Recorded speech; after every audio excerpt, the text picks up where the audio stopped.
Hello, and welcome to the Werewolf by Night bonus show.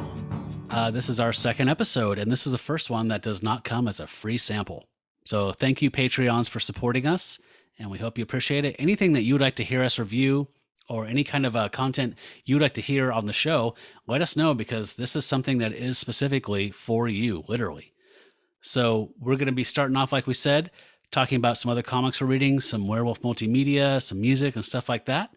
And give us some feedback on the Patreon page and let us know what you think of it. All right, Jacob. This is paid content here. That's right. What do you want to jump into? Do you want to talk about the movie we watched? Yes, let's talk about the movie we watched. So we watched Late Phases from 2014, directed by Adrian Garcia Bogliano. And I think he's a Mexican director. Mm-hmm. And the screenplay was written by Eric Stolz. And it stars Nick D'Amici. Do you know Nick D'Amici? He looked kind of familiar. I looked up his thing. I liked that one of the few things it said on like his Wikipedia page was that his mentor was Michael Moriarty. Yes. I made a note of that. I was like, I gotta tell Jacob. How awesome is that? So Jacob and I love Michael Moriarty because he was a guy that worked with, what was that director's name? Cohen? Yeah, Larry Cohen. Larry Cohen, yeah. And so he was in Q, the Winged Serpent, and he was in The Stuff. He was in Return to Salem's Lot, but he's a very idiosyncratic, cool, like classically trained actor. Seemed like he was a handful as a person, and he just exudes like this, like he's magnetic, like just something about him when he's on screen. I cannot look away from him. I don't know what it is. But yeah, so Nick D'Amici has not done a ton of work, but for me, I think most people will know him from starring in and co-writing Stakeland. Have you seen that? I haven't. So there's two of them. And he stars in that one, and it's very cool. I highly recommend it. I think it was on Netflix for several years, so it kind of got a slow audience building. But it's much like I Am Legend in the sense that it's a zombie film, but the zombies are actually vampires. Okay, but cool. So it's like, 30 Days of Night, but zombies scale the entire world essentially. It has Kelly McGillis or whatever the girl is, from the lady from Top Gun is in it. Okay. But yeah, really cool movie. And I like this actor. He reminds me a bit of like Charles Bronson meets like, he's got this kind of stoic, tough exterior like Charles Bronson does. That I thought was really charming and is perfect for this role. Yeah, it really is perfect for this role. So he's a Vietnam vet who's joined a retirement community next to the woods. And it starts out with his son, taking him to move into this new house that's in this kind of isolated retirement community. And his neighbor, I recognized one of his neighbors, who was Tina Louise. Oh, right, from Gilligan's Island. Yeah, Ginger from Gilligan's Island. So I thought that was pretty cool. Yeah. So his son is played by Ethan Embry, which I think a lot of people know from, like, was he in Scream? Yeah, it's probably his biggest role. So Nick D'Amici plays this veteran, like you said, who received eye trauma in Vietnam, and came home and slowly lost his vision over a few years, and because he basically was too ashamed or too scared or whatever to address the issue, and went blind, and kind of left his family behind because he vision. And this is a really solid metaphor for it's actually a family film about like a father-son relationship at its core. Yes, but it's also a super gory, badass werewolf movie at the same time. So yeah, he has moved into a new house, and I would think that as a blind person, moving in a new house would be sheer terror, because you have no orientation, you have no anchor, no rooting into that world. And he moves in with his guide dog Shadow, a German Shepherd, and literally the first night he's there, a werewolf attack happens, his neighbor is killed, and his dog dies defending him. We won't talk about anything in the last act, I would say, or the big reveals of anything. We'll let it be a mystery kind of, but it's kind of a heartbreaking indie film at its core, I think. I guess, first of all, what did you think of it? I liked it actually. Like it's not yeah, I would say it's an indie film. It definitely had a budget. I mean, it's a nice looking film. I know that I think that the majority of the effects would be practical. Mhm. I think there's probably a mix somewhere in there, but I saw so some the digital blood yeah, a I saw couple some digital times. blood and maybe some of the fur, maybe some of the hair, I thought a little bit, but for the most part, it's practical effects. And they really stress that, I think, in the way that it's shot, the way that you see the transformation stuff. And even though a werewolf attack, yeah, it happens real early on in the film, you don't see the full werewolf at first. So you kind of just see it kind of obscured, and it's a good choice. It looks really good. Yeah, I think that if it was anybody else, I think Nick Damici, his performance helped sell the entire movie for me. Entirely. Yeah, I think in someone else's hands as an actor, I may not have been as engaged, but I have to say, and I'm sure you were the same way, what really engaged me was seeing Lance Guest. Who is Lance Guest? Lance Guest was Alex Rogan in The Last Starfighter. Okay. The Last Starfighter, like the greatest movie ever made. I haven't seen that since like the theaters. The Kodan Armada. Oh, it's so Who was good. he in this film? He was the assistant to the preacher. Oh, okay. And yeah, The he's guy that drove the shuttle to the church? yes, the guy that drove the shuttle. And he yeah, I mean his biggest thing I think has got to be The Last Starfighter. But yeah, I have a true love for that film. So that made me very excited. Okay. Um, and there's Tom Noonan. Yeah, Tom Noonan, who's showed up in a bunch of stuff. Yeah, I think he's most famous for playing Hannibal Lecter in Manhunter, Hmm. the first of those films adapted from the novels, which I've Yeah, never and seen. I've never seen that, yeah, I don't know if I have either, actually, now that you say that. I but know I feel he's like I from it, but yeah, should. I know. We should probably let's do that together at some point. Okay. Yeah, I mean, I believe that's Michael Mann, and I'm not the biggest Michael Mann fan by Eh, any stretch, but I a lot of people I trust love Manhunter, so yeah, like everyone loves Manhunter. Like, yeah, I'm embarrassed that I haven't seen it at this point. and I've seen Silence of the Lambs a dozen times. Yeah. So, and I watched the Hannibal TV show. I should probably watch it. Yeah, yeah. It's the last thing you have to check off.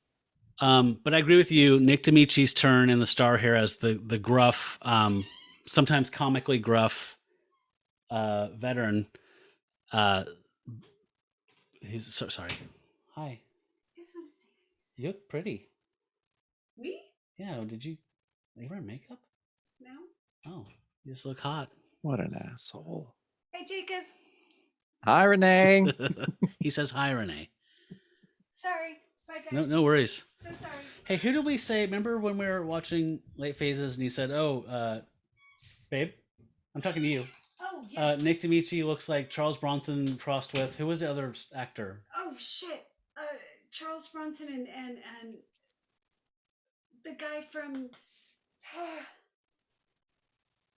Oh, that's pronounced the man from Horse, not the guy from. Son of a bitch. Charles Bronson and. It's okay. I just Why'd you put it's- her on the spot? I don't Like know. Paul Newman. Paul Newman and Charles Bronson's love child. I thought Nick Damici looked like Yes. that. Okay, that was actually worth waiting for. That's a pretty good description. Yeah, that's pretty accurate. Yeah, but I mean, I'm a complete sucker for any type of character like that is a gruff, broken, unapproachable guy who just wants to be left alone. I always fold those characters into my breast and love them. So so I've seen this was the second time I've seen this. Oh, I wow. saw it when it was newish. I saw it like in 2015 or something on Netflix, and I liked it. This time around, I fucking loved it and was I did too. Like, I thought it was blown really away good. by how good it is. Like, Yeah. people talk shit about it. Like some people that I kind of respect as horror film fans. I was asking what they'd seen. They said, "Oh, but don't watch Late Phases." And I was like, "I just watched it and I kind of liked it." I'm like, "Oh, really?" And I kind of have read that online, and I was looking on the Wikipedia page, and it said reviews were mixed, and there was some negative stuff. But I wanted to read this one from the review from Bloody Disgusting, which is a blog that, I mean, any blog is made up of a bunch of different reviewers, but I typically tend to agree with them. But it said Patrick Cooper of Bloody Disgusting gave the film 5 skulls out of 5, stating that the film is a tale of hardcore werewolf violence, a tangible father-son relationship, redemption, and a whole lot of heart. It's funny, brash, and exciting, but knows when to pull back and let the emotions sink in. Simply put, it's a masterpiece of the werewolf genre because of what it accomplishes on top of the scares, which is deliver a truly emotional, heartfelt story of a father and son. I think that's the review I agree with the most. Yeah, some of the reviews I read were also saying that it kind of lags. It's a little boring in the middle, and I kind of liked that. Like, it's really heavy werewolf action in the beginning and in the end. In the middle is all just character building, and it's all dynamics. It's father-son stuff. It's a guy dealing with his disability. It's really cool shit. I think the people who think the middle lagged don't like the same type of movies I do. I agree. It did all of its work. I mean, I love the werewolf action in the first and third act, but the middle act to me was the entire heart of the film. Yeah. I love that I recommend you watch this again in a few years. I think you're going to like it even more.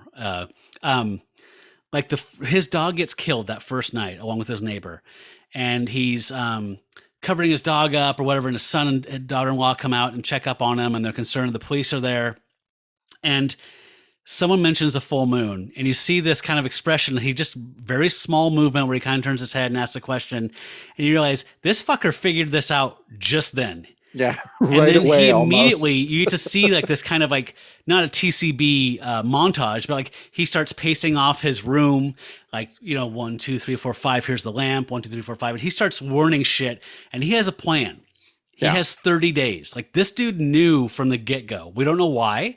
We don't know why he would believe this. He is a no-nonsense Vietnam vet who's severely damaged person. But he had a plan. And this entire film, I realized towards the end, watching it with Renee, was her first time. I was like, oh shit, this whole thing's a dog revenge movie. It's like John Wick. He just wants to kill this thing because it killed his dog. Yeah. No, that's great. That's really true. Yeah. So this was free, like I said, on Netflix for a while. Right now, it's free on Tubi. That's where I watched it. Yeah, it's free with ads on Tubi. And I don't know. I have a free Peacock trial, so I don't know if it's free or not. But on Peacock, we watched like 5 minutes of ads, and then there were no commercials for the whole film. I don't know if that's cool. I don't know if that's for everybody or not. But I recommend it. Also, it was one of the producers was Larry Fessenden, who is a filmmaker that I fucking love. Every goddamn thing he's done is worth watching. He co-produced this. His movie production company is called Glass Eye Pix, and he was also in it. He played the guy that sells tombstones at the cemetery, and he was in Broken Flowers. He's been in tons of indie stuff, but he's just a maverick filmmaker. He's one of those dudes. You give him $5,000, he will make an award-winning film. Might just be a Dinner with Andre thing. It might be you don't know what he's going to turn in, but he's a maverick, super creative guy that can just make magic out of nothing, and he's a good actor too. So I love Larry Fessenden. So. 2 claws up from Matt Howell for Late Phases. Yeah, agreed. I totally loved it. And we got Bobby Briggs as an armorer. Oh yeah, Dana Ashbrook. Dana Ashbrook shows up. Right. Which I completely forgot. Yeah, no, I thought, it was awesome. Being a Twin Peaks geek, I saw his name and I just screamed it because that's what happens whenever I see a Twin Peaks person that's not, in Twin Peaks. Dana Ashbrook! Yeah. He was good. Totally agree. Yeah, he was great. The movie was great. I highly recommend it. Very cool. Okay. So I go first? Yeah, why don't you go first? Okay, so I have been fallen in love with Barbaric from Vault Comics. I don't know how I found it. It was on the Twitter thing. I think somebody mentioned that the first trade was coming out or something. I found a lot of cool stuff through like Kickstarter and stuff through just, making a comics algorithm.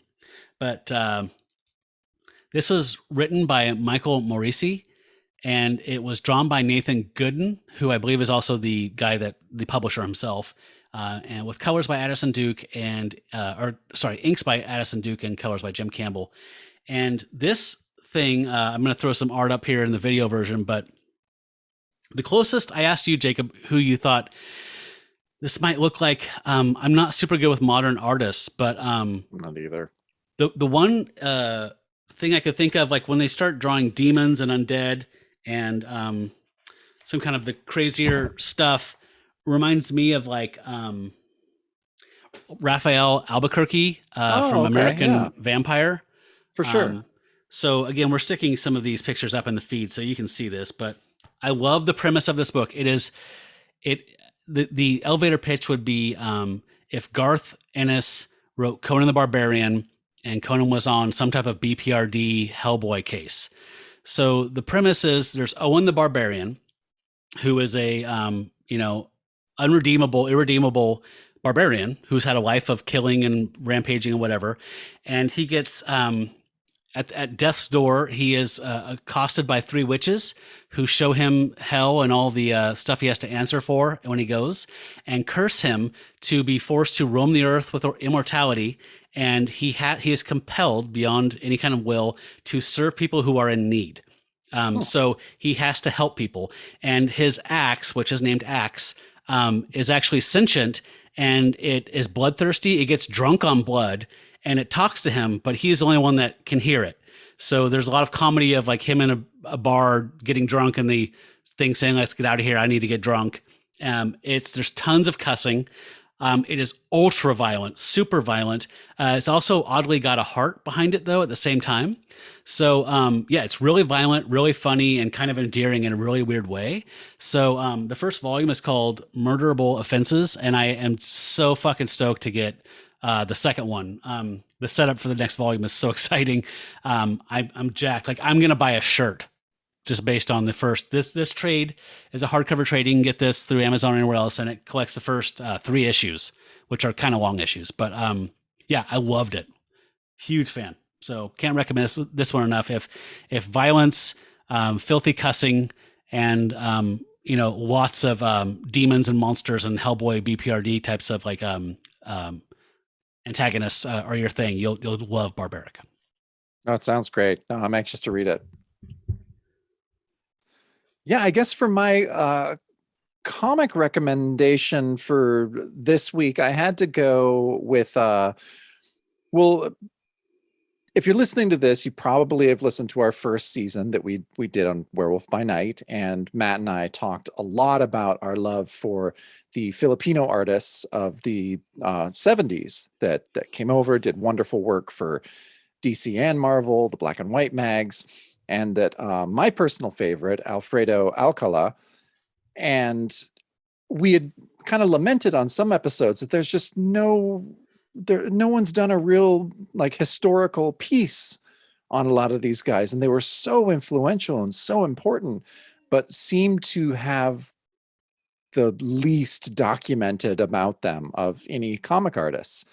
Well, it kind of changed because one of my favorite comic history magazines, Alter Ego, did a issue that is a large part of the issue on Alfredo Alcala. And it has multiple interviews. It has 2 interviews, really long ones with both of his sons. Just all this amazing stuff, tons of different art. They actually, one of his sons, it was great, had his original log books for all of the work that Alfredo did on the DC horror books. And so it's just entry after entry of what story it was, how much he got paid, what date it was. It was like, it's a comic historian's dream, like finding one of those and then just like, oh, I can just plug all these credits into GCD and it's so easy. But it was just, it's really, really cool. And I like how both of his sons talked about the weird brushes that he would use, which is basically like a fountain pen with these brushes that were made in China, and he would stick like the brush tip onto the fountain pen and thought it was like this great, invention that he used, but only he could use it because you have to draw so fast Oh, because the ink is just squirting out of the thing, and you have to draw so fast or it just becomes a blob on the page. And so literally him or like Kirby are the only ones that could have ever used it, because anecdotally, and even just from his sons talking as well, it seems like Alcala was one of the fastest artists in comics history, really. Like a guy that's Kirby level or beyond. I know that's sacrilegious to say that, but yeah, I'm a huge fan of Alfredo Alcala, and it was a dream come true to have that issue. I couldn't believe it. I saw it in the previews. It was just like, oh my god, finally. Because the only article that had been about these Filipino artists was from Comic Book Artist 4. It was like the early 2000s. Like, then there was just this, it was a whole issue, but it was about the entire movement. So there wasn't enough, written about all of them. So this was a big deal for me. And that's my big pick this month is it's Alter Ego issue 172. And that came out last month. Oh, last month. Okay. Yeah. So it's not the documentary that we desperately need. Yeah, I know. But it's a step in the right direction. Yeah, it is for sure. And it was really lovingly done. Like it's such a, and it's funny because I guess technically, Tomorrow's Publishing has Alter Ego and they have Back Issue, and Alter Ego is mainly Silver Age and Golden Age stuff, and Back Issue is the Bronze Age and later. And though, the majority of Alcala's work was done in the 70s, so that would technically kind of not be the Silver Age anymore. But I thought it was cool. They made, and Roy Thomas talks about his own, dealings with Alfredo and them being neighbors for a time. So I feel like this is Roy Thomas taking something that maybe should have technically been in Back Issue, but he's like, no, I have a connection with this guy. I love this guy. I want my magazine to do the giant feature on him. Goddamn right. Damn right. Cool. Are either of his sons artists? It didn't seem. One of his sons is an architect, okay. And no, it seemed like neither of them were fine artists. Yeah. When you could make comics, you could draw funny books. Cool. Another thing I've been enjoying lately is IDW's first collection of Secret Agent X9. With art by Al Williamson and stories by Archie Goodwin. And this is the first volume that is the daily strips from 67 to 69. I was at the Rose City Comic Con, like 10 years ago, and I went by the Comic Book Legal Defense Fund table, and it was like a it was something crazy, like 2 books for $20 or something like that. Anything you wanted, just piles of just random shit. So I got this and Eddie Campbell's The Years Have Pants, which was okay. It was, but it's notebooks and just kind of him being autobiographical, and it's a neat little kind of whimsical look into his life and just little stuff he does on the side. This, however, is fucking amazing because Al Williamson is one of my favorite artists. He grew up loving the work of Alex Raymond and Flash Gordon and stuff like that. He primarily worked in adventure type of books. So he worked for EC, but he wasn't a fan of horror. So he chose to work in the sci-fi stuff or the more adventure-y kind of things, war stuff. He didn't care for that. He did work for Skywald for a while, or not Skywald. I mean, Warren for a bit, but he took over this book, which was originally Dashiell Hammett and I don't remember who the original artist was. Might have even been Alex Raymond, the original Secret Agent X9 stuff. I think it was actually. Yeah, I'm thinking now that I'm talking through, I think it was him. But I'll lovingly throw in a couple pages of the daily strips. I have a hard time getting super into daily strips just because of the rhythm. But it has to be the right strip and the right collection. Yeah, but I mean, his Al Williamson's figure drawing, his inks. And his way he draws people, and everything's gorgeous. I think he's probably tied with like, I don't know, like Wally Wood probably is like my other favorite person who does like black and white adventure stuff like that. Oh yeah, it's pretty. This started off in the 30s, so it was stuffy stuff. But by this time, they got Archie Goodwin and him in there to kind of refresh it. They even named him Jimmy Corrigan or something like that, or Phil Corrigan. I don't know why. Actually, Al Williamson was pissed off. He's like, no, he's X9. Like, Yeah. why would you name the secret agent that has no identity? But so they pretty much shed that as soon as possible. But yeah, it's super fun. It's like, some sexy Russian scientist defecting from Russia and coming to the US and helping us build something to stop some secret death bomb. And then, these thugs coming over and they have like, Dick Tracy type names. And it's freaking gorgeous. And it's just, just That's pull cool. up, read 2 pages and put the bookmark in. It has a fabric bookmark in it, and just read 2 weeks worth and put it away. And it's just super fun and absolutely gorgeous to look at. The guy's like one of my favorite inkers of all time. So I can't believe I got that for $20. Yeah, that's great. Unfortunately, there's like 9 volumes of it. They did the book until 82, 80, boy. 85. So there's a lot of it. But yeah, but I'm probably going to get like maybe 2 and 3 and call it good after that. That's probably enough. But cool. No, that sounds right up my alley. So you have a sound symposium? Yeah.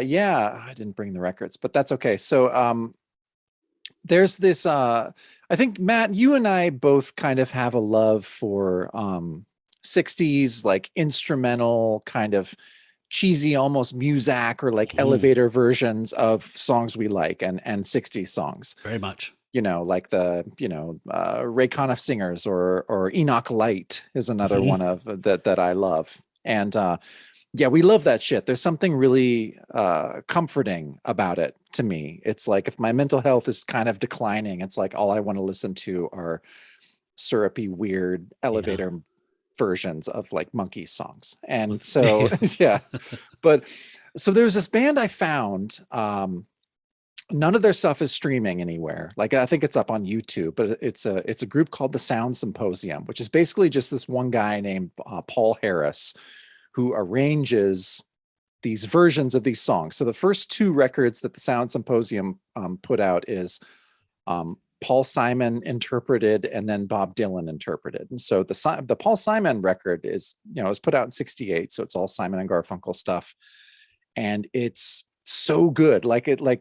This isn't Ray Conniff. Like this is actually really, really well done. There's no voices. It's all instrumental. And for some reason, the Paul Simon interpreted one is very sitar heavy.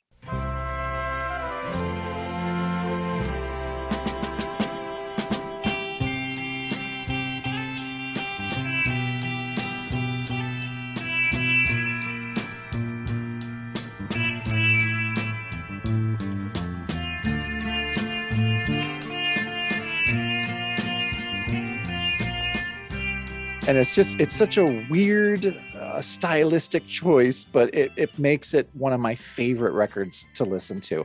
I recently got the Dylan one, which is also really, really good. That came out in 69. But the Paul Simon interpreted is highly recommended to me. You can pick up these records on Discogs for like $2. Like no one knows about them or likes them. Very little information about it exists online. Like I say, they're not streaming anywhere. I think you can find the individual tracks on YouTube, but I would highly recommend trying to look for these records if you like that kind of 60s weird, cheesy, but not like 1001 Strings or not like, Right. It's another level of hip in a very unhip genre. Right. I mean, we're both huge fans of Harper's Bazaar. Yes, exactly. And they're very square in a super hip fucking cool way. Yeah, exactly. It's a Van Dyke Parks kind of way almost, to where you can be really cheesy because you're just the hippest guy on earth. And so that was Paul Harris, is that what you said? Yeah, his name is Paul Harris, and there's hardly any information online about him or his group. These records were put out by Dot Records, which is a great, kind of cut out label a little bit. Well, they had, they reissued the Wipeouts. I think Surfari, like the 45 of Surfari, I think I have is on Dot. Yeah, Dot was one of those, kind of bargain basement labels that would sometimes put out records by people you would know, but a lot of time it'd be like, sound alikes or Yeah, novelty songs. they were And not a prestige no, outfit. no, they were not. But yeah, I love it. My wife and I love that record. And actually in DJ sets that I've played around town over the last, 10 or 15 years, I've had this record for about 4 or 5 years now. And every time I play a song off of it, someone always comes up and it's just like, what is this? And that's a mark of a good record to me. If people actually get up from their seat and come over and just be like, what the fuck are you playing? And I'm always like, just wait, let me show you. God, you're reminding me that there was back in the Charity blog days when people were just ripping stuff that was not available. I downloaded something that was like, God, it's killing me now. I can picture the cover. I can't remember the dude's name, but it was all very unconventional. Lots of, God damn it. I'm sharing this because I'm realizing I have no way to find this. I have no pieces of information except a photo in my mind of what the cover looks like. It's a beach with a sunset and footprints. That's not how the internet works. Not yet, at least. It will, but no, we're not there yet. I can't say that into my Shazam. No. God damn it. Okay. Anyway, it was really cool, and you would have fucking loved it. I'd never heard of it. It was, even by the blog post, it was like, I'd never heard of this. This was crazy. I just ran across this, probably a small press kind of vanity thing, and it was super charming. And God damn it. Okay. We'll find it. Yep. It had like a 10-minute version of a Beatles song on it. I'll find it somehow through Discogs and sorting and filters. Oh boy. All right. So, we're out of time. Oh shit. We have a timer on this. You see? Yeah. We're trying to keep this nice and tight. I want to come back with, big questions, philosophical stuff. Like, Jacob, what happens when you die? Yeah. Or, hot takes. I gave you my hot take on the Scream franchise before we saw Spider-Man the other week. You did. I want to stick some of those in, but we had actual stuff to talk about this time. Yeah, no, we're gonna mix up this format. It's not just gonna be us blathering on about obscure shit that we like every week. We're gonna really try and mix it up, but we would love input. We would love your ideas on what you would like to hear, what you would not like to hear. If we're doing something that you're just like, I'm fucking tired of this, then let us know. I can see you and I going down obscure 60s rabbit holes with music and people being like, this is not what I signed up for. And exactly. we're not fragile flowers. You can tell us I don't give a shit about your weirdo elevator music, and we'll be like, no problem. Honestly. It's funny though, we've talked about this before, to where someone will be like, oh, you and Matt do a podcast, so it's like a music podcast, right? And we're like, no, not really. No. Yeah, it's a comic podcast. And then they're always like, oh, okay, cool. Yeah, because we are known as record nerds and music geeks and obsessives, and yeah, I think people associate probably both of us individually and collectively as music guys first and probably movie guys second. And so I think comics was kind of a for most people. I know it threw people for a loop a little bit, but yeah. But I've had people say, oh, I checked out your show. And I was like, oh, cool. And like, I had no idea what you guys were talking about. It was fun. Like, you guys are fun to listen to. It's like, that's something. Well, it's better. Most of my close friends, outside of you be my best friend, and most of my close friends who have listened to this show actively dislike it. Oh, so, really? Or just like, why, one good friend of mine, a gal I've known here a long time, always come to a lot of my record shows and a lot of my DJ gigs. We know her and her mother very, very well. And I was just like, when we started this, she'd listened to a couple episodes, and I was just like, oh, what'd you think? And she's like, why did you make me listen to this?